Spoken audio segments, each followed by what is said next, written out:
Hey everyone out there in YouTube land, welcome to the brand new-ish Shot by J. Allen studio.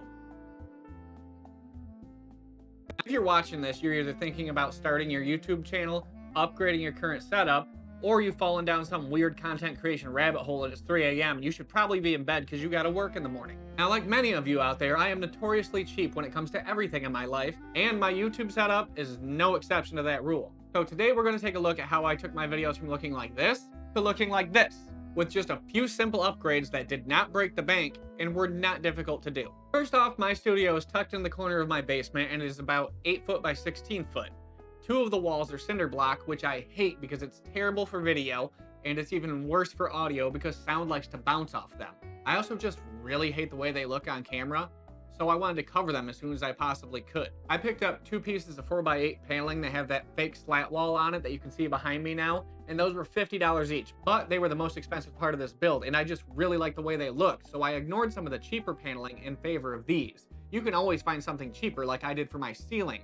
I picked up two pieces of paneling and nailed them on up there, and those were only $17 each. And you can always paint them to get the color that you want or the look that you want. But I don't like the look that wood gives me when I'm filming, so I wanted to cover it with black paint. I also found a new shelf in my laundry room that I could use for my point and shoot camera collection. I just threw a fresh coat of rattle can paint on it. And I already had the paint in my garage, so that was no additional cost. The opposite side of my studio was unfortunately being taken up by an old antique freezer from the 1960s that was apparently immovable. I'm gonna be honest with you guys, after encountering this freezer for the first time, I genuinely think that Indiana Jones could have survived the nuclear blast in the fridge if it was built anything like this freezer was. It is easily the heaviest piece of equipment I have ever encountered in my life. It also tended to be a catch-all and things would just fall off the back of it. I'd have to climb on it. It was just a mess. It did not look good and I was very unhappy with it. And rather than further hurting my back or my ego, I decided to just build the motherfucker into the wall. And on top of this wall is a gigantic shelf where I can store all my lights, stands, and I like to use it to pack up my bag when I'm going out on shoots so I can see everything that I have right out in front of me.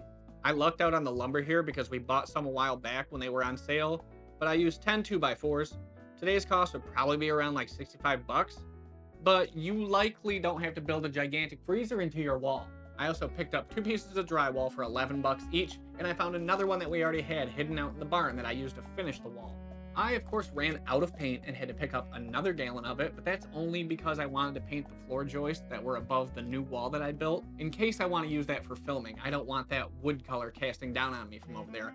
Plus, it's just easier to control the light, and I like the look of it. The sound panels I actually built myself a while back. I think the total cost of materials was like 50 bucks for the rock wool material and lumber required to build them. I'm not going to go on a run through of how I built these. I think it's fairly self-explanatory, but if you have any questions, there are tons of tutorials on how to do it on YouTube. Just search it up. I built them because I didn't like the way that sound would bounce around my room because two of my four walls are cinder block, and these cut down on the bounce of the voice a lot. So keep in mind they are not required, it is all preference based. But if you're having problems with your audio, those might be an option for you. I also just think that they look really cool up there on the wall. If you're interested what lights I'm currently using, I am using two of the cheapest lights I could possibly find on Facebook Marketplace, which are two Neewer little LED panels that I have one over here set to 45 degrees on this side. I have one over here casting the same color as the lamp onto this wall, and that's it. I'm not going to include the cost of the lights in my build because I already had them for photography before I even started my YouTube channel. However, if you look on Marketplace, you can find these for like 30 to 40 bucks. I think I paid 50 at the time when I got them. For those of you who are going to ask, because I know you inevitably are, my main camera is the Sony a7 III, and my backup camera is the Sony a6600, which I'm thinking of upgrading soon here in the near future, and I might do a video on that. I'm not sure yet. I'm shooting an S-Log3, and I edit in DaVinci Resolve. For my audio, I'm using some of the Rode Wireless Go 2 microphones, and I really like them because there's not a lot of post-production on the audio when it's time to put everything together, and because there's no longer a giant mic stand in my face when I'm recording. All in all, I invested around $250 in getting a look that I was happy with for the studio, and that includes splurging on some things that I just wanted rather than needed. I think I created a better look for the channel and created more usable space, which is equally important. It's by no means perfect, but I can always upgrade as I go along. I started my first video sitting in my living room with no lights and no idea of what I was doing at all.